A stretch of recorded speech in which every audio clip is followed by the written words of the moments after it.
गीतों के बोल बड़े अनमोल, सुनो इनकी कहानी, जानो इनका मोल। गीतों के बोल बड़े अनमोल, गागर में भरा है सागर, किया गीतों में अध्यात्म उजागर। गीतों के बोल बड़े अनमोल। आप सबको मेरा प्रणाम और स्वागत है गीतों के बोल बड़े अनमोल की अविरत श्रृंखला में। विश्व शांति दर्शन एक ऐसा नाम जो अपने वीडियोस के द्वारा समाज को सशक्त करने के लिए प्रतिबद्ध है। चैनल के दृष्टा हैं पुणे वर्ल्ड पीस डोम के निर्माता संत ज्ञानेश्वर के अटूट भक्त विश्वधर्मी प्रोफेसर डॉक्टर विश्वनाथ दा कराड़। आप देख रहे हैं गीतों के बोल बड़े अनमोल। आज एक बार फिर हम एक ऐसे प्रगतिशील क्रांतिकारी कवि के गीत में ढूंढेंगे अध्यात्म, जिसने हिंदी सिनेमा के कुछ सबसे स्थायी प्रेम गीत लिखे। एक नास्तिक जिसने कई उल्लेखनीय भक्ति गीत बनाए। एक अहंकारी जिसने कई बड़े संगीत निर्देशकों को अलग कर दिया, फिर भी कई बेहद प्रतिभाशाली नए लोगों के लिए वो खड़ा भी हुआ। एक आदर्शवादी जिसने गीतकारों के योगदान को स्वीकार करने के लिए एक अकेली लड़ाई लड़ी। जी हाँ, मैं चर्चा कर रहा हूँ फिर से गीतकार साहिर लुधियानवी की, जो एक पहेली से कम नहीं थे। उन्हें समझना मुश्किल था, यहाँ तक कि समझाना भी मुश्किल था, लेकिन साहिर ने कभी भी हम सबको सम्मोहित करना बंद नहीं किया। एक ऐसा व्यक्ति जिसकी प्रतिभा हमें आश्चर्यचकित कर देती है। स्वर्णिम काल के पसंदीदा हिंदी गीतकारों की अगर एक सूची बनाई जाए तो इस समूह का नेतृत्व करने वाले शीर्ष गीतकार होंगे साहिर लुधियानवी। उनकी बहुमुखी प्रतिभा, उनकी कठोर अक्सर क्रूर ईमानदारी और उनका कभी कभार हास्य और रोमांस की उत्कृष्ट अभिव्यक्तियां, ये सभी 3 दशकों में रचित कई गीतों के रूप में सामने आते हैं, लगभग तब जब वो हिंदी सिनेमा के लिए सक्रिय रूप से गीत लिख रहे थे। 8 मार्च 1921 को लुधियाना में जन्मे अब्दुल हई यानी साहिर के विषय में गीतों के बोल बड़े अनमोल के माध्यम से मैं काफ़ी कुछ कह चुका हूँ, काफ़ी कुछ बता चुका हूँ, लेकिन कवि और गीतकार साहिर के विषय में फुल स्टॉप लगाना मुश्किल है। हर बार, जी हाँ, हर बार कुछ ना कुछ नया मिल ही जाता है। इससे पहले मैंने आपसे साहिर के लिखे मार्मिक और सामाजिक गीतों की चर्चा की थी, जिनमें से कई गीत उनकी लिखी पुस्तक तलखियां से थे, जहां उन्होंने महिलाओं के शोषण, भ्रष्टाचार, पाखंड और समाज में होने वाली पीड़ाओं के बारे में खूब खुलकर लिखा था। हिंदी सिनेमा के लिए कॉमेडी से लेकर कव्वाली, भजन से लेकर लोरी तक सभी तरह के गीत लिखे हैं, लेकिन हम उनके कोमल और रोमांटिक पक्ष को भूल जाते हैं। मुझे नहीं लगता कि ऐसे गीत दुर्लभ हैं, वे बस उनके दूसरे गीतों के आगे थोड़ा दब जाते हैं। आज मैं साहिर के हिंदी सिनेमा के कैरियर पर नज़र डालूंगा।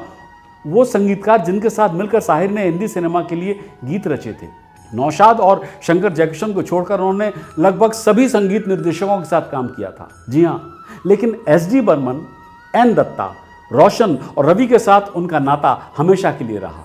बर्मन दा के साथ तो उनका पुराना रिश्ता था, क्योंकि वो एक दूसरे की स्टाइल को पूरी तरह से कॉम्प्लीमेंट करते थे।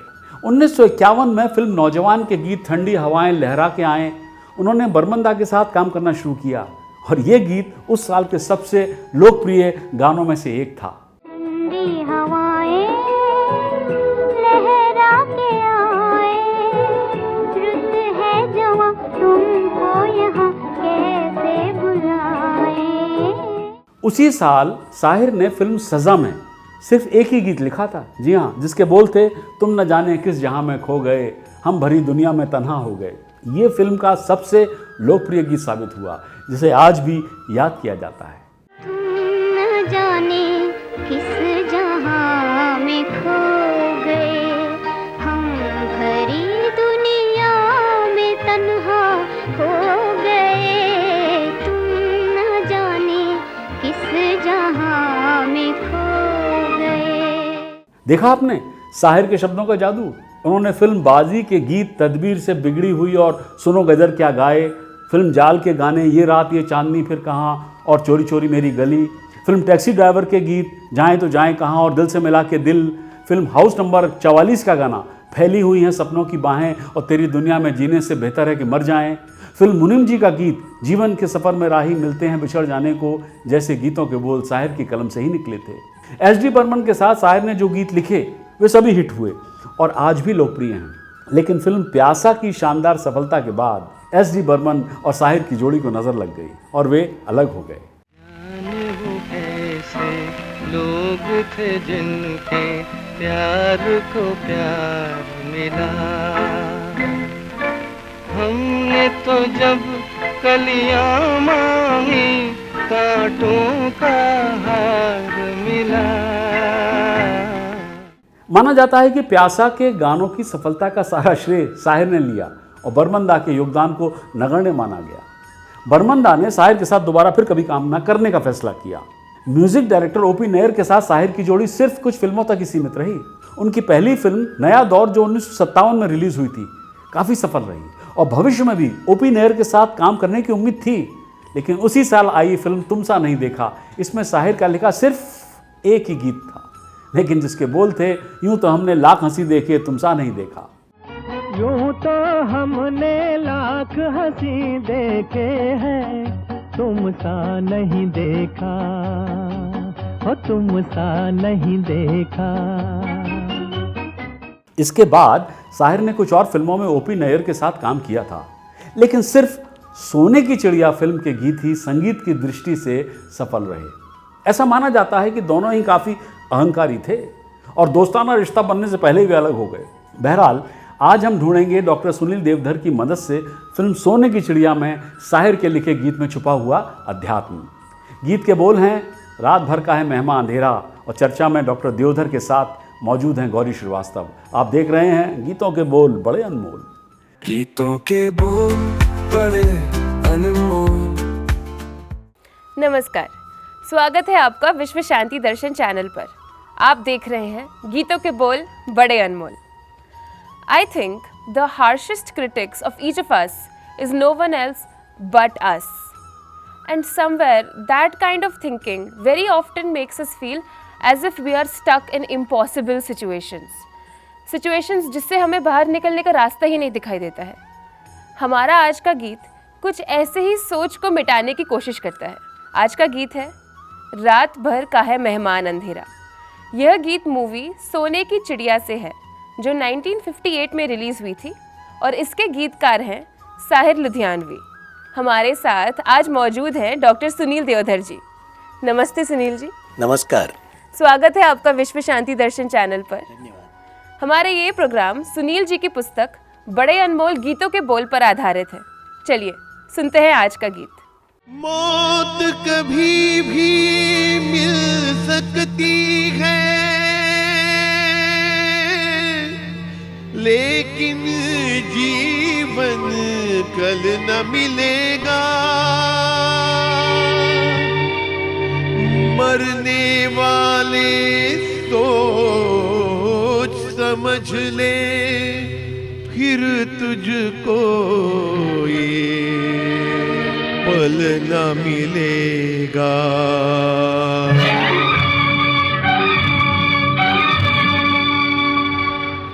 रात भर का है मेहमान अंधेरा किसके रोके रुका है सवेरा। रात भर का है मेहमान अंधेरा किसके रोके रुका है सवेरा। रात भर का है मेहमान अंधेरा। सुनील जी, यहाँ एक बहुत इम्पॉर्टेंट टॉपिक छेड़ा है गीतकार ने, स्पेशली जो आज की जनरेशन और आज के लोगों के साथ बहुत रेजोनेट करता है, क्योंकि आज हमारी लाइफ में स्ट्रेस बहुत एक बड़ा एस्पेक्ट बन गया है। फॉर एग्जाम्पल अगर सोशल मीडिया को देखें तो किसी भी फ़ोटो वीडियो को वायरल होने में टाइम नहीं लगता है। एंड एज यंगस्टर्स हम लोग कितनी बार ऐसी सिचुएशंस या परिस्थितियों में आ जाते हैं जहाँ से लगता ही नहीं कि हम बाहर निकल पाएंगे, कि हमारी अंधेरी रात की सुबह ही नहीं होगी। आप बताइए ऐसे में क्या करना चाहिए? आपके प्रश्न का उत्तर हम एक उदाहरण से देते हैं, क्योंकि आपने रात भर का मेहमान अंधेरा किससे रोके रुका है सवेरा के अलावा बहुत कुछ पूछ लिया है। खास करके जब आप ये कहते हैं कि हम यंगस्टर्स की स्थिति क्या है। हेलन केलर का नाम आपने सुना है ना? वो न केवल ब्लाइंड थी, अंधी थी, बल्कि बहरी भी थी, न सुन सकती थी और न देख सकती थी। बावजूद उन्होंने एशिया, अफ्रीका, ऑस्ट्रेलिया इन महाद्वीपों की यात्राएं की, बहुत से देशों में गईं और उन्होंने ये कहा कि हम अक्सर बंद हुए दरवाजे को देखते रहते हैं। जो आपने निराशा की बात कही कि हम अक्सर बंद हुए दरवाजे को देखते रहते हैं और जो दूसरा दरवाज़ा खुल गया है उसकी तरफ हम देख ही नहीं पाते। यानी कि हम उस निराशा की तरफ ज़्यादा झुक जाते हैं, आशा की तरफ नहीं जाते। लेकिन उन्होंने जिस तरह का काम किया तो केवल ये कहना और निराश हो जाना वो पर्याप्त नहीं है। और उनके अंधेपन और उनके बहरेपन को लेकर एक कवि ने बड़ी बात कही थी।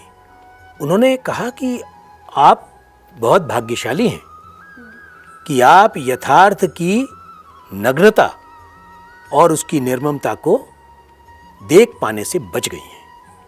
क्योंकि दुनिया में जिस तरह की कठोरता है, जिस तरह की बात है, लेकिन हेलन केलर का इतना पॉजिटिव मत था, वो इतना विधायक सोच रखती थी, इतना सकारात्मक सोच रखती थी कि वो कहती थी कि मुझे विश्वास है ईश्वर पर, ईश्वर की हर क्रिया पर, और इसलिए उन्होंने वो रास्ते निकाल लिए।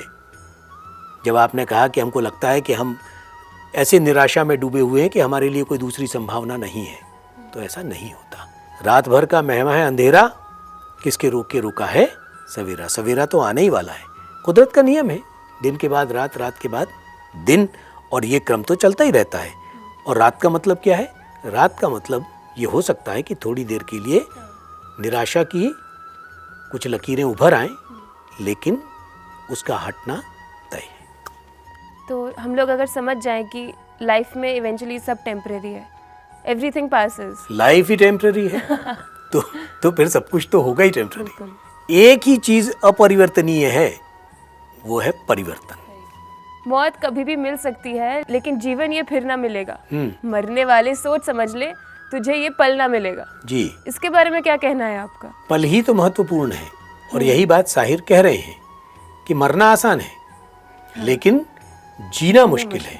इसलिए वो कहते हैं ना कि कह दो कोहकुन से मरना नहीं कमाल। कोहकुन कहते हैं जो कब्र खोदते हैं। कह दो कोहकुन से मरना नहीं कमाल, मरमर के हिजरे यार में जीना कमाल है। तो मरना तो बहुत आसान है, लेकिन जीना मुश्किल है।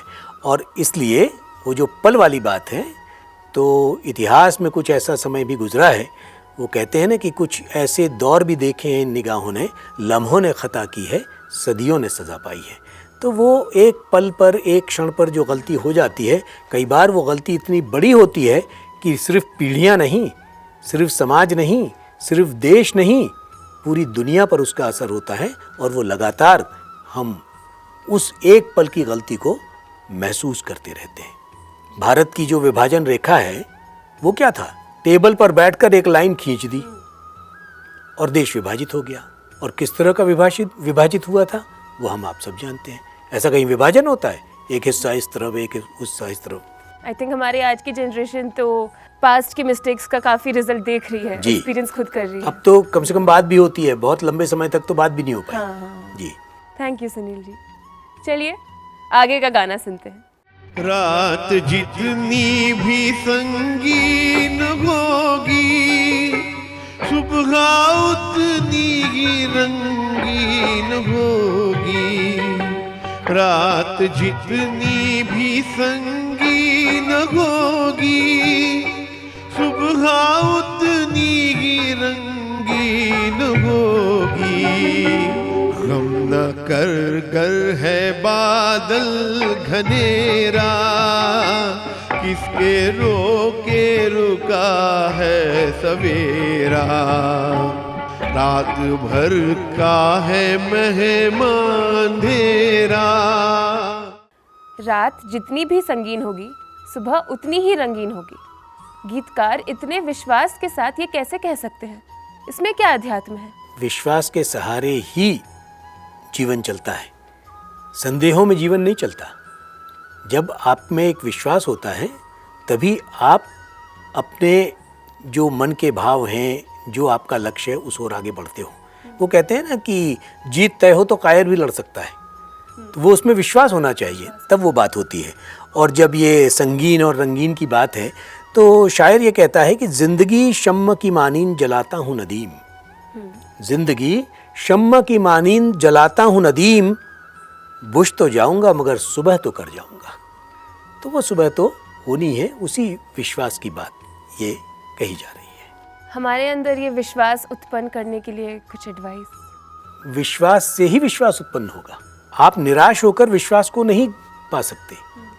आप में जब तक वो विश्वास नहीं आता, और वो विश्वास कैसे आता है, हम जिस माध्यम में बैठे हैं, जो कार्यक्रम हम कर रहे हैं, तो कहीं ना कहीं जब आप ये सोच लेते हैं कि एक कोई शक्ति हमारे पीछे है जो हमको काम करा रही है, तो वो विश्वास आप में आ जाता है। और डिज़राइली का एक कथन है इसीलिए कि इस अविश्वास की दुनिया में भी मुझे विश्वास है कि किसी में विश्वास है, उसके सहारे चलती है दुनिया। धन्यवाद सुनील जी। चलिए आगे की पंक्तियां सुनते हैं। एक इंसान का दुख किसी दूसरे के दुख के समान कैसे हो सकता है? दो लोगों के दुख की ग्रेविटी, इंटेंसिटी क्या एक समान हो सकती है? जो बात यहाँ कही गई है कविता में, वही बात कहीं दूर कही गई है, वही बोल है, केवल भाषा बदली है। इसका अर्थ यही है कि मन में जो दुख मुझे होगा, वही दुख आपको भी होगा, और इसलिए वो दुख कभी कभी समान होता है। Welcome back. इस गीत के बचे हुए भाग में छुपे हुए अध्यात्म की खोज पूरी होगी अगली बार, और साथ ही साथ मैं आपको साहिर के साथ मिलकर जिन संगीतकारों ने काम किया था उनके गीतों के विषय में और अधिक जानकारी भी दूंगा। अब मैं भी आपसे लेता हूं विदा। सब्सक्राइब कीजिए, शेयर कीजिए और जुड़े रहिए गीतों के बोल बड़े अनमोल के साथ, ओनली ऑन विश्व शांति दर्शन। के बोल बड़े अनमोल, सुनो इनकी कहानी जनन का मोल। हमारे साथ चलते जैसे साया है, कि तुम छुपा जीवन यही सच्चा काया है।